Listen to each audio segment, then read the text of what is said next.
이 말씀으로 서로 기다리라 제목으로 하나님의 말씀을 함께 나누겠습니다.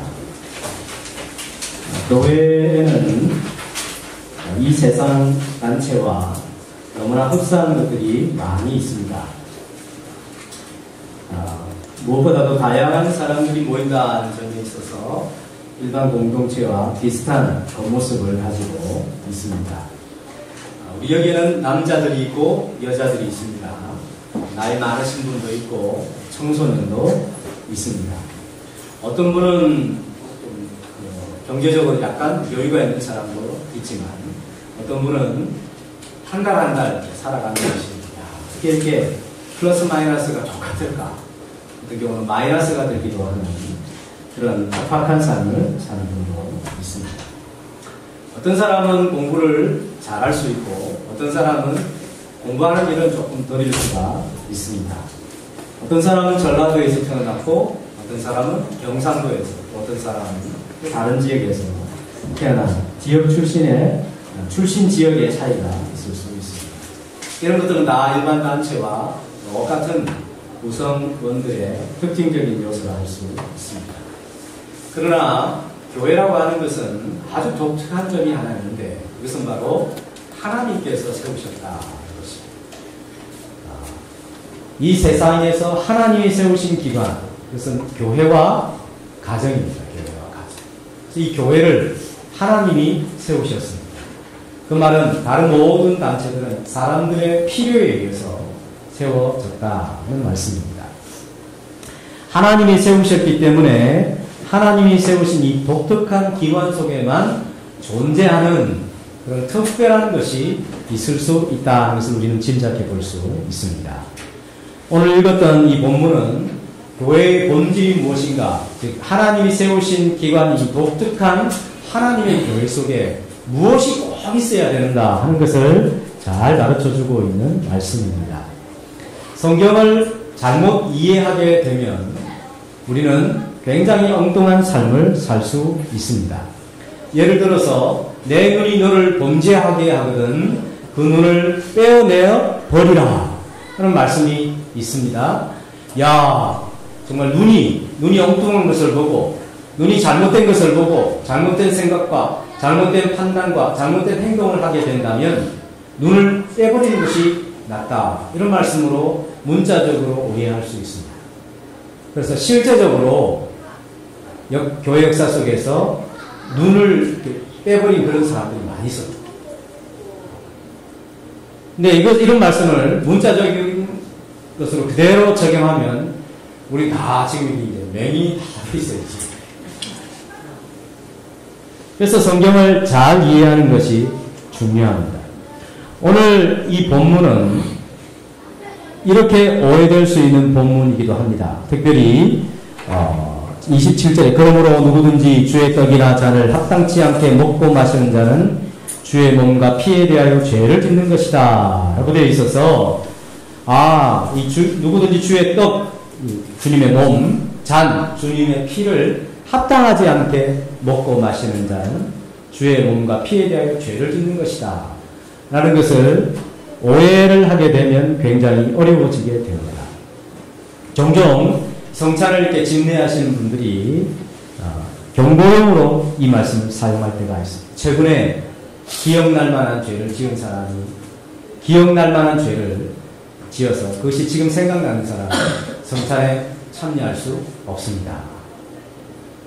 이렇게 말을 하지요. 그러면 이런 말을 들을 때 우리는 어떤 느낌이 듭니까? 내가 참석해도 되는가?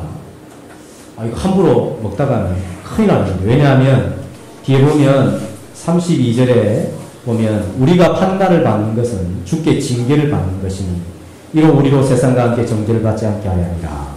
그렇게도 표현되어 있고 30절에는 그러므로 너희 중에 약한 자와 병든 자가 많고 잠자는 자도 적지 않다. 이 말은 약하다. 이 말은 그냥 몸이 그냥 힘이 없다 이 말이 아니라 몸이 굉장히 약해져 버린 것이죠. 병이 든 것이죠. 잠잔다 이 말은 죽었다 이 말입니다. 성찬이 주의 몸을 잘못 분별하고 먹고 마시고 그러므로 말미암아 어떤 사람은 병도 걸리고 어떤 사람은 죽은 자가 있다. 여러분들의 죄가 생각이 나면 성찬에 참여하시면 안 됩니다. 이런 말을 들을 때 우리는 야, 이러다가 심판받는 게 아닌가. 함부로 먹어서는 안 되는구나. 이렇게 생각을 할 수가 있습니다. 그런데 이 말씀은 그런 말이 아닙니다. 우리가 죄인이라고 인정하고 내 죄가 생각나는 것, 그런 사람들이 성찬식에 참여할 수 있는 사람. 성찬식에 참여하는데도 자기 죄가 하나도 생각이 안 나는 사람, 그런 사람은 성찬식에 참여하면 됩니까? 안 됩니까? 절대 안 됩니다. 왜? 성찬식에는 자기 죄가 생각나는 사람이 참여하는 것이죠. 자기가 죄인이라고 생각하는 사람이 참여하는 것이지, 나는 죄가 하나도 기억이 안 난다고 말은 내가 의인이라는 것이죠. 의인은 이 성찬식에 참여할 필요가 없습니다. 그냥 저기 나가서 포션 제과점 앞에서 비싼 빵 사먹는 게 없습니다. 하이델베르그라고 하는 우리 장로교회에서 굉장히 중요하게 여기는 신조가 있습니다. 다음에 기회가 되면 함께 배웠으면 참 좋겠습니다. 이 하이델베르그 신조 81문, 81번째 질문이 누가 주의 상에 참여할 수 있습니까? 누가 이 성찬에 참여할 수 있습니까? 어떤 사람이 성찬에 참여할 수 있는 자격이 있는 사람입니까? 하는 것입니다. 답이 좀 긴데 스크린을 두 개를 봐야 되겠습니다. 먼저 보겠습니다. 시작. 자기의 죄 때문에 자신에 대해 참으로 슬퍼하는 사람. 그러나 그리스도의 고난과 죽음에 의해 자기의 죄가 사하여지고 남아있는 연약성도 가려졌음을 믿는다. 여기 보니까 자기의 죄 때문에 자기의 죄가 생각나는 거죠. 아, 내가 정말 주님이 나를 위하여 희생하시고 생명까지 주셨는데 내가 요까지 것밖에 살 수 없구나. 그게 자꾸 생각나는 거죠. 그 다음에 내가 이 주의 성찬에 과연 참여할 수 있는가, 자격이 있는가, 이런 느낌이 드는 거죠. 자기의 죄 때문에 자신에 대해 참으로 슬퍼하는 사람. 그러나 그리스도의 고난과 죽음에 의해서 내 죄가 용서받고 남아있는 우리 모든 연약성이 있죠. 늘 있습니다. 그런 연약성도 주님의 피로 말미암아 다 가려진, 덮어진 그런 것을 믿는 사람이 성찬에 참여할 수 있습니다. 자, 계속 보겠습니다. 또한 시작. 또한 자신의 믿음이 더욱 강하여지고 돌이킨 삶을 살기를 간절히 소원하는 사람이 참여할 것입니다. 그러나 외식하거나 회개하지 않는 사람이 참여하는 것은 자기가 받을 심판을 먹고 마시는 것입니다. 내 자신이 믿음이 더욱더 강해지고 또 내가 잘못된 삶을 깨달았으면 거기서 돌이킨 삶을 살기를 간절히 소원하는 사람입니다. 그러나 외식하거나 회개하지 않는 사람이 참여하는 것은 안 된다. 외식한다 이 말은 사람과 비교한다. 나는 저 사람보다 더 낫다. 나는 저 사람보다 세상적인 기준으로 보면 또 훌륭해. 이런 태도. 또 나는 회개할 것이 전혀 없는 사람이다. 이런 사람은 심판, 자기 심판을 먹고 마시는 것과 같다.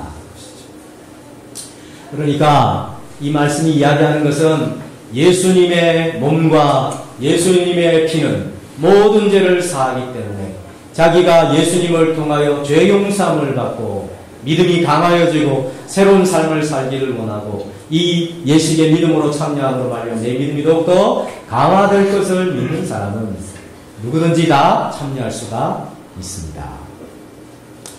당시의 성찬식은 식사를 권한 것이었습니다. 그러니까 항상 성도들이 모였을 때는 뭘 했을까요? 우리 항상 볼 때마다 뭐 합니까? 점심 먹죠, 점심. 국밥을 먹든지 김밥을 먹든지 점심을 먹습니다. 이 당시에 성도들은 모였을 때마다 성찬식을 해서 식사 대용이었습니다. 그러니까 매주 하는 게 좋겠죠, 매주 하는 게. 그러나 매주 하다 보면 또 이게 식상해져 버릴 수 있으니까 우리는 지금 한 달에 한 번씩 하고 있습니다. 식사를 대신하는 것이었습니다. 그리고 그 당시에 못 사는 사람들이 굉장히 많았죠. 교회당이라고 하는 것이 이렇게 우리처럼 건물을 갖고 있었던 것이 아니라 이것도 뭐 집입니다만 이렇게 큰 집을 갖고 있는 사람이 예수 믿어서 자기 집을 여는 것이죠.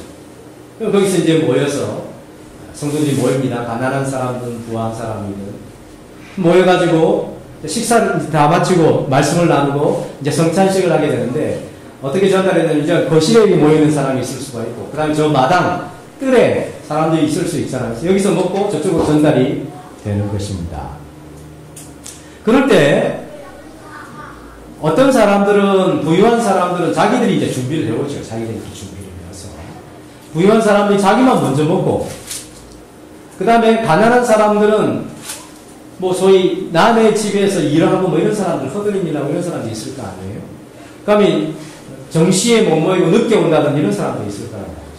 그러니까 부자들은 자기들이 준비해온 것이 자기들이 먹어버리고 가난한 사람들은 뭐 준비할 것도 없고 이제 거기 와서 함께 공동체니까 함께 먹을 것을 기대했는데 먹지도 못할 뿐만 아니라 앞에서는 맛있는 거 먹고 자기들은 뭐 별로 안 좋은 거 먹을 수도 있겠죠. 그런 것들 때문에 교회가 함께 모였는데 성찬식을 해나가겠는데 거기에 여러 가지 갈등이 있게 된 것입니다.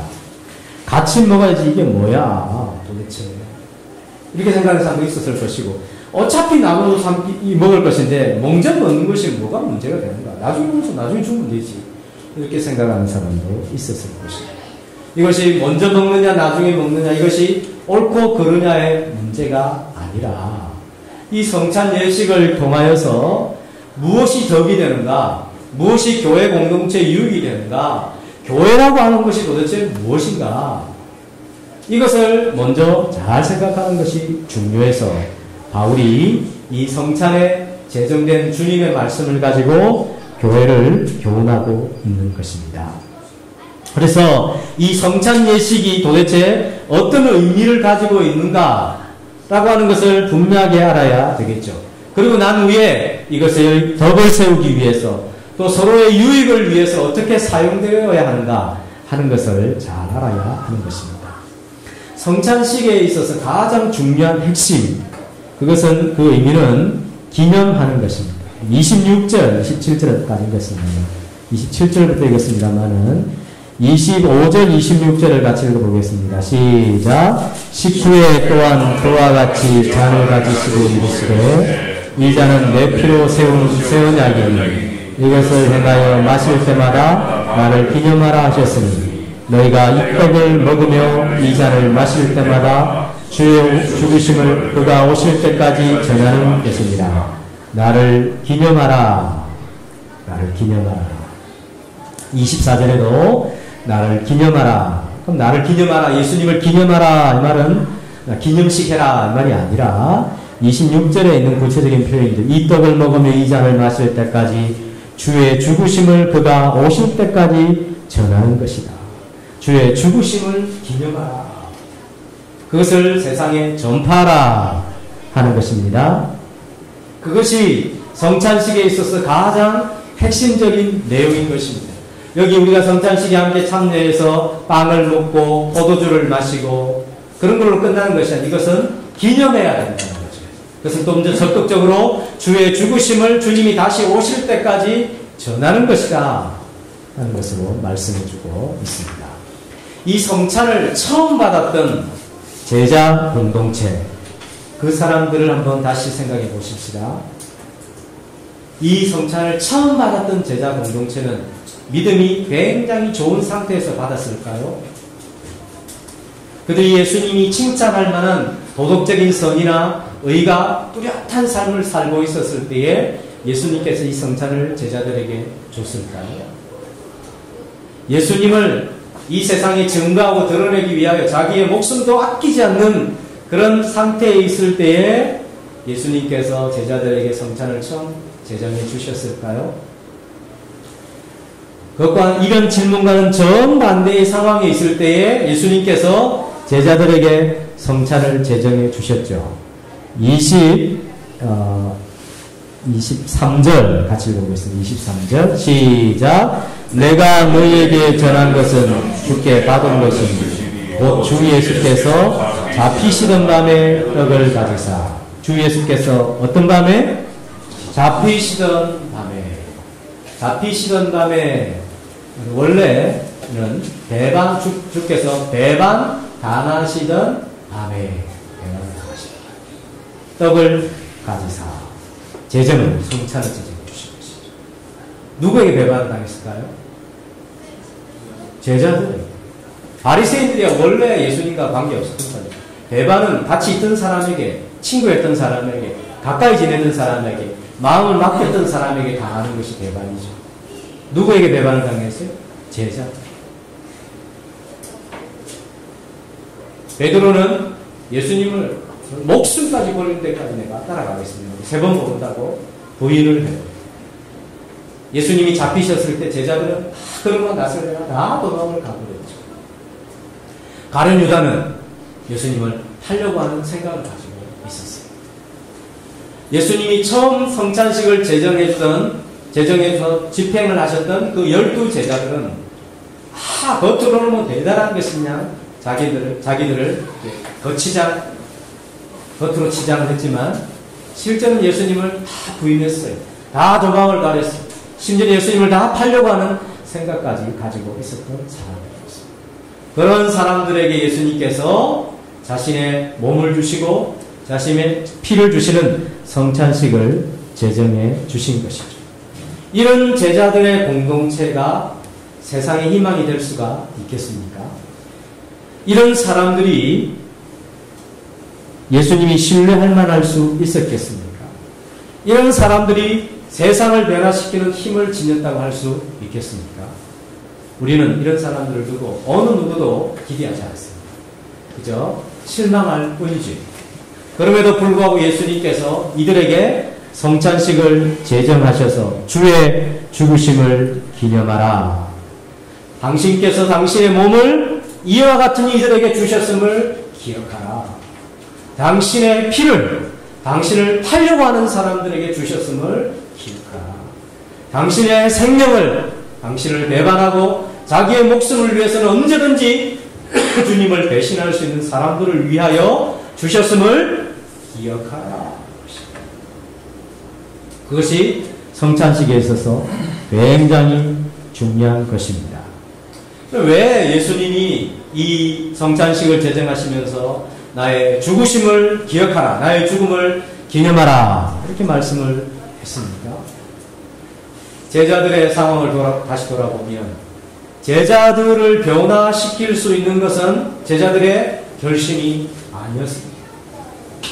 제자들이 세상을 바꿀 수 있는 그 변화의 능력이라고 하는 것은 어떤 지금 당장 자신들이 예수님을 위해 무언가를 할 수 있다고 하는 감정적인 결단은 아니었습니다. 그들의 삶과 내면을 바꿀 수 있는 것은 그들이 몸에 여태까지 습관처럼 배겨왔던 어떤 직업이나 그들의 삶의 경륜이나 경험이 아니었습니다. 그들을 바꿀 수 있는 것이 무엇입니까? 주의 죽으심. 그들의 내면의 모든 가치를 바꿀 수 있는 것이 무엇입니까? 예수 그리스도께서 그들을 위하여 십자가에서 몸을 찢어 주십니다.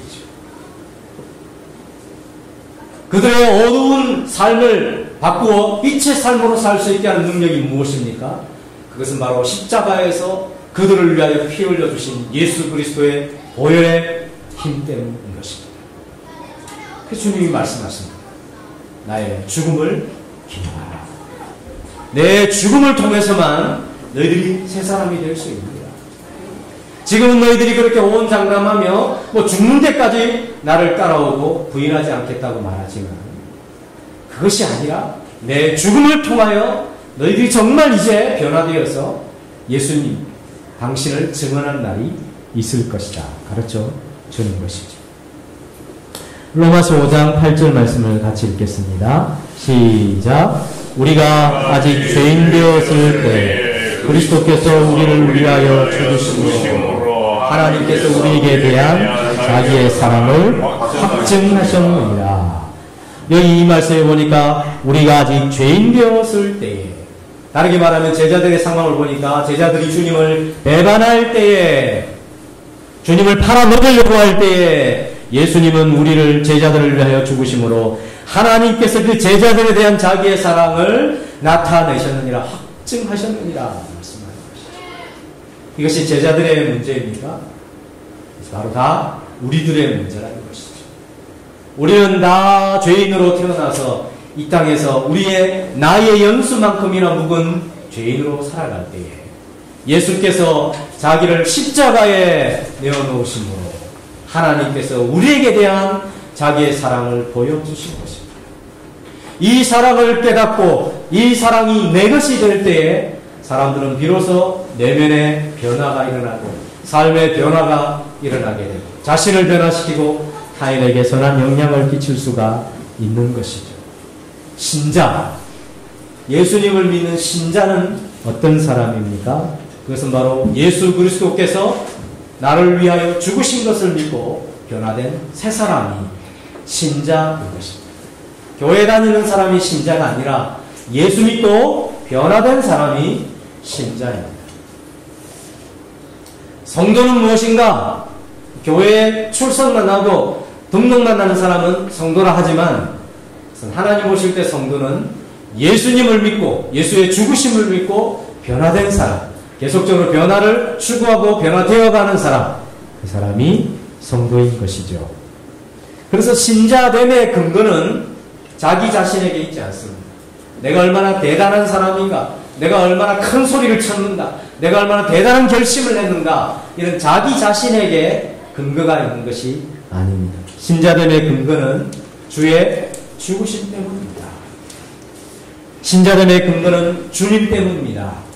이 고백이 분명한 사람이 신자됨의 근거를 지녔다 할 수 있습니다. 주님의 찢기신 살과 흘리신 피를, 그 예수님께서 우리의 모든 죄를 대신하신 사역을 인정한다는 것이요, 나의 죄인된 것을 고백하는 것, 그것이 바로 성찬식에 함께 참여할 때의 태도라고 할 수가 있습니다. 이러한 순간은 세상적인 기준으로는 구별되지 않는 것입니다. 세상에서 차별하는 것으로는 대하지 않는 방식입니다. 우리가 모두 예수님의 죽으심을 기념하는 그 한 가지 이유, 그 한 가지 중요한 내용을 가지고 우리가 함께 모인 것이죠. 세상적으로 차별하는 어떤 기준은 이런 주의 죽으심이라고 하는 위대한 하나님의 행위 앞에서는 아무것도 아니라는 사실을 자각해야 합니다. 나의 외모, 내가 가지고 있는 어떤 소유, 사람으로부터 어떤 신망과 어떤 인정을 받는가 하는 이런 모든 것은 세상에서 정해준 어떤 기준과 세상에서 차별하는 어떤 내용들입니다. 그러나 교회란 그런 것이 발을 붙이지 못하도록 하는 것이 교회입니다. 그런 것으로 사람을 대하지 않는 것이 교회입니다. 그런 세상적인 기준으로 사람을 평가하지 않는 것이 교회입니다. 오직 우리가 평가하는 것은 당신은 주의 죽으심이 당신에게 어떤 의미가 있습니까? 예수님이 당신을 위하여 십자가에서 죽으심이 당신에게 그것이 어떤 사실이 됩니다. 예수님이 당신을 위하여 생명을 들여 피 흘려 죽으신 은혜가 당신에게 어떤 사건이 됩니까? 우리는 이것만을 귀하게 생각하는 사람입니다. 그것이 바로 교회인 것입니다. 그것을 알고 있으면 당신은 정말 위대한 사람이군요. 당신은 주님의 손에 붙잡힌 사람이군요. 당신은 하나님의 자녀이군요. 당신은 이 세상이 주는 모든 것으로 대신할 수 없는 위대한 생명을 지닌 사람이군요. 당신에게는 이제 하나님의 나라가 눈앞에 있군요. 우리는 그렇게 평가를 해주는 것입니다. 그러나 이 예수님의 죽으심을 기념하는 것이 자신에게 별로 무관하고 아직도 그것이 깨달아지지 않고 자기 것이 되지 않는 사람을 향해서는 그 사람이 아무리 많은 부를 가지고 있다고 해도 참 안타까운 삶이군요. 사람들로부터 아무리 좋은 명성을 지니고 있다 할지라도 당신은 참 불행한 상태에 있습니다. 세상적으로 덕망이 있는 어떤 위치에 있다 할지라도 당신은 참으로 비참한 처지에 있는 사람입니다. 우리는 그런 영적인 가치관을 지니고 살아가야 하는 것입니다. 그것이 바로 성도가 가지고 있어야 될 가치요, 교회 속에서 품어야 될 본질적인 내용이라고 할 수가 있습니다. 이러한 인식과 확인이 없는 성찬식이야말로 주의 몸과 피를 범하는 죄가 있는 것입니다. 우리 갈라디아서 3장 28절 말씀을 같이 읽겠습니다. 시작. 너희는 유대인이나 헬라인이나 종이나 자유인이나 남자나 여자나 다 그리스도 예수 안에서 하나입니다. 이 말씀이 주는 핵심적인 것은 한 단어로 하나다. 좀 더 길게 이야기하면 그리스도 예수 안에서 하나다. 여러분, 이 당시에 유대인과 헬라인, 이것은 도저히 넘을 수 없는 벽이었습니다. 도저히 넘을 수 없는 벽이었습니다. 옛날에 우리 김대중 전 대통령이 그때 한 삼김 시대 있죠. 김영삼, 김대중, 김종필. 그래서 우리나라에는 나라는 하나인데 공화국이 또는 정부가 세 개가 있다고 했잖아요. 충청도 공화국, 전라도 공화국, 영상도 공화국. 그래서 전라도에 가서 김대중 함부로 김대중 이러면 거의 죽는다잖아요. 김대중 선생님 이래야 되지. 함부로 거기서. 그러나 이것보다 더 심각한 것은 유대인과 헬라인이었어요. 이것은 도저히 극복할 수 없는 부분이었어요. 유대인들에게 있어서 헬라인 또는 이방인들이라 하는 것은 저 지옥의 불의 땔감용이 저 이방인들이다. 이렇게 생각하고 있어요. 그러니까 유대인들이 이방인들을 우습게 생각을 하는 것이고, 우습게 생각하는 유대인들을 향한 이방인들은 참을 수가 없는 것이죠. 극과 극이었어요. 그런데 유대인이나 헬라인이나 그리스도 예수 안에서 하나다. 이 세상이 너무나 선명하게 규정짓고 있는 이 선을 넘어설 수 있는 것이 교회다. 라고 말씀하고 있습니다. 종이나 자유인이나. 그렇죠. 계급 있는 사이에서 종과 자유인, 주인 사이에 이것은 극복할 수 없는 관계. 그러나 이 문제 또한 예수 그리스도 안에서 그의 죽으심을 아는 자들에게 있어서는 하나가 되는 것이죠. 종은 주인을 섬기면서도 그 위에 계신 그리스도를 섬기듯이 주인을 섬기니까 주인이 더 대접을 잘 받는 것입니다. 야, 저 친구 예수 믿고 나더니만 더 나를 잘 섬기네. 주인은 예수 믿고 나니까 자기 위에도 상점이 계심을 알고 자기 종을 함부로 다루지 않는 것입니다. 인격적으로 되는 것이죠. 종이 생각해보면 저 주인이 예수 믿고 나니까 복 받은 건 나구나 이렇게 생각하는 것이죠. 왜? 다 하나니까. 사회적인 기준으로 갖고 있는 그 종과 주인이라고 하는 이 계급 사회 속에서 도저히 극복할 수 없는 이 관계가 예수의 죽으심을 통하여 다 극복이 됩니다. 남자와 여자. 지금은 그냥 남자 여자 다 이렇게 거기 섞어서 이렇게 예배도 드립니다만, 이스라엘 성전 자체도 이방인의 뜰이 있고 한문을 지나면 여인들의 뜰, 이스라엘 여인들의 뜰이 있고, 여인들의 뜰 그 한문을 또 지나면 이스라엘 남자의 뜰이 있죠. 여자들은 남자 가까이 가면 안 됩니다. 남자와 여자는 엄청나게 구별되는 사회적인 기준이었어요. 오병이어로 예수님께서 사람을 먹이셨는데 남자만 5,000명이었어요. 여자는 사람도 아닙니다. 그런 식. 그래서 유대인 남자들은 하나님 앞에 감사 제목이 여러 가지인데 그 중에 대표적인 감사 기도 제목이 뭐냐면, 하나님, 제가 여자로 태어나지 아니한 것을 감사합니다. 그것이었습니다. 이와 같이 그 시대에 이 갈라디아서가 기록된 시대에 도저히 극복될 수 없는 이 모든 것들이 예수 안에서 하나다. 이 말은 무슨 말입니까? 교회라고 하는 하나님이 세우신 이 신적 기관인 교회 속에서는 이런 사회적인 엄밀한 기준들이 용납되어서는 안 된다는 것입니다. 이러한 확신과 이러한 진리에 대한 믿음이 분명할수록 그 교회는 굉장히 강력한 공동체가 될 수가 있습니다. 이 믿음이 깊어질수록 이 교회는 생명의 공동체가 되는 것입니다. 왜 그렇습니까? 우리 교회에서 유일하게 소망을 두는 것은 예수. 우리 교회에서 유일하게 자랑할 것으로 거리로 삼는 것은 예수. 내가 예수 믿는, 내가 신자로서 내가 신자됨의 근거는 바로 나를 구원하신 그 예수. 이런 것으로만 우리는 귀하게 여기기 때문에 그런 교회만이 정말 생명력 있는 공동체가 될 수가 있습니다. 그래서 바울은 에베소 교회를 향하여 이런 편지를 쓰고 있습니다. 에베소서 4장 1절에서 3절을 같이 읽겠습니다. 시작.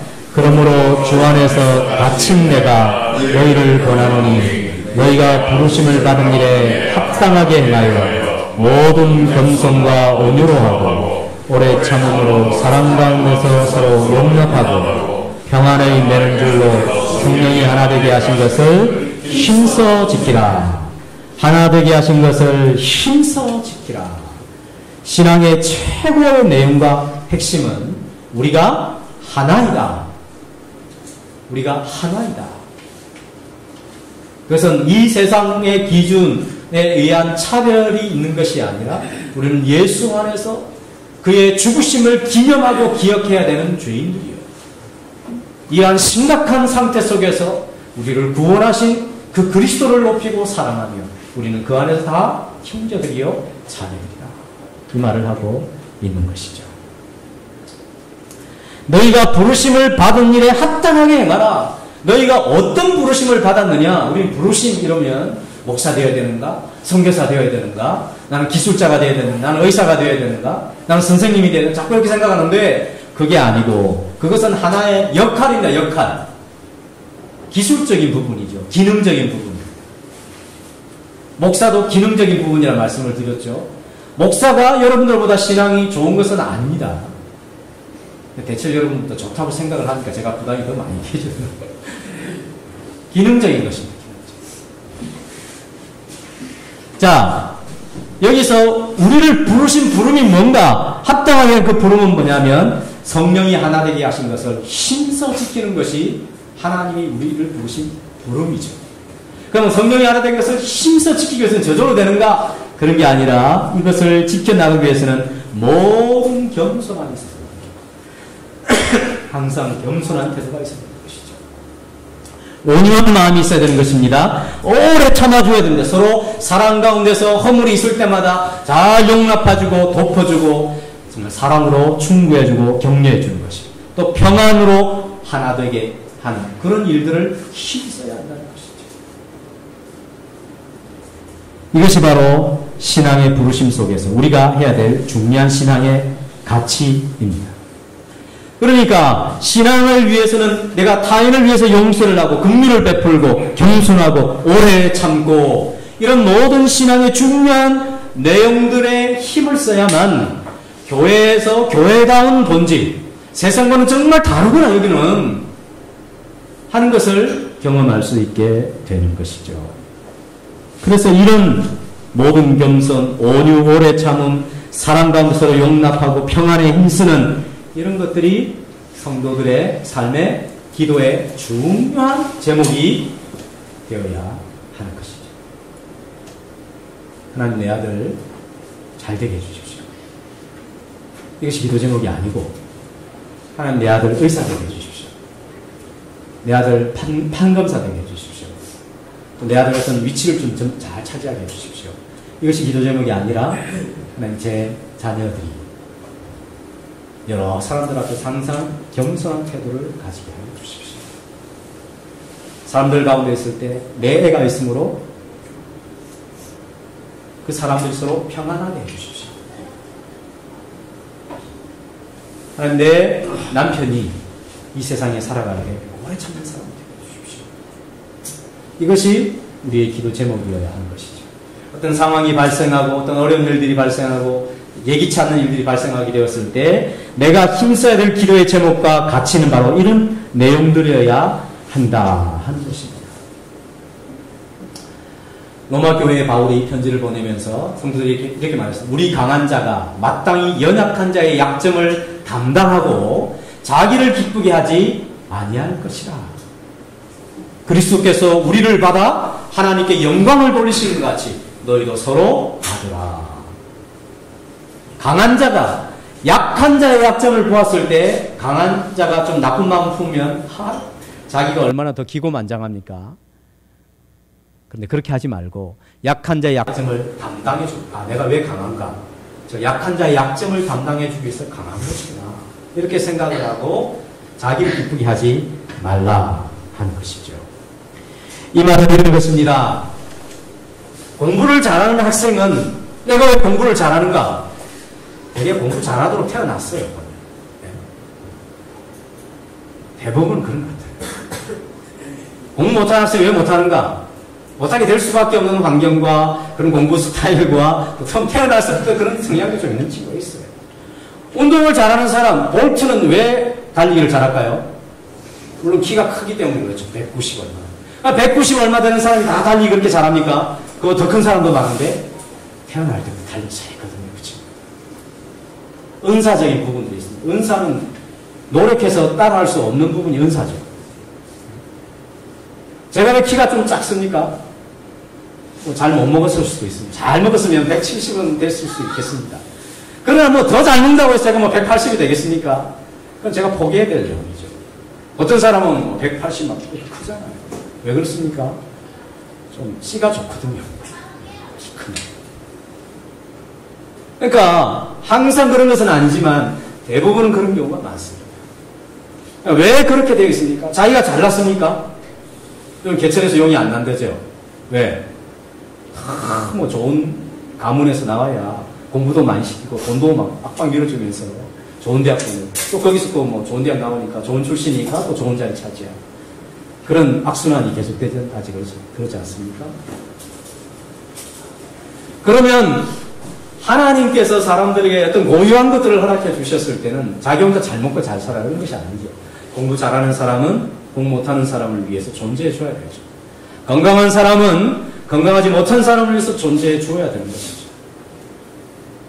부자들은 가난한 사람을 위해서 존재해 줘야 되는 것이죠. 대기업은 중소기업을 위해서 존재해 줘야 하는 것이죠. 국가는 지도자들은 뽑아준 국민들을 위해서 존재해 줘야 하는 것이죠.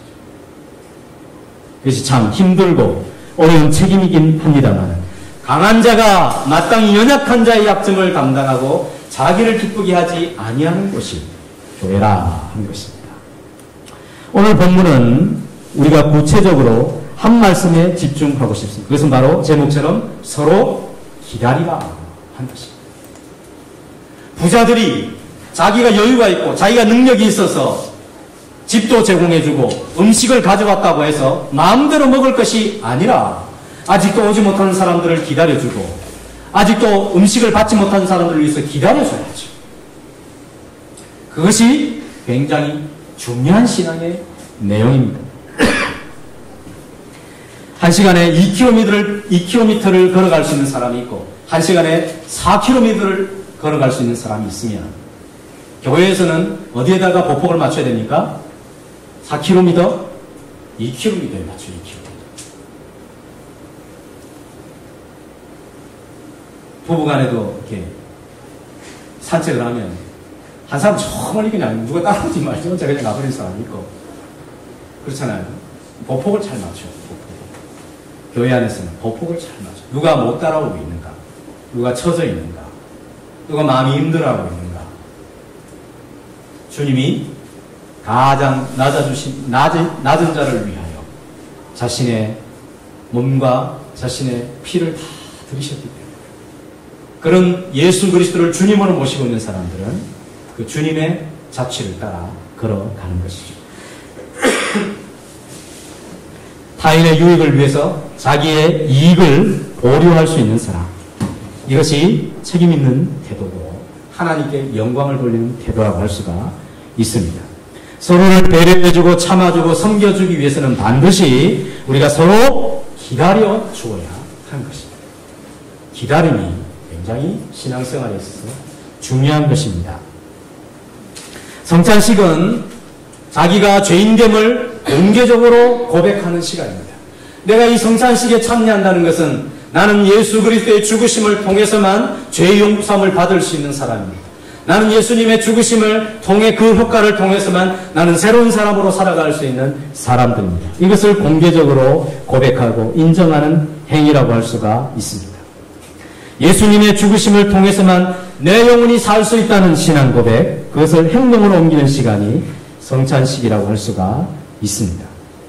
나와 같은 죄인을 위해 허락해 주신 주의 죽으심을 기억하고 우리도 서로를 참아주며 서로를 위하여 기다려주는 그런 배려심이 있는 진실한 성도, 진실한 교회를 이루고 싶습니다. 이것이 바로 성찬식에 참여하는 사람들의 태도여야 하는 것입니다. 교회는 주님이 세우신 기관입니다. 그래서 우리가 서로 기다려주고 잘 참아주고 섬겨주는 아름다운 공동체를 이루고 주께서 기뻐하시는 교회를 이루어가는 하나님의 사람들이 되실 수 있기를 간절히 바랍니다. 기도하겠습니다.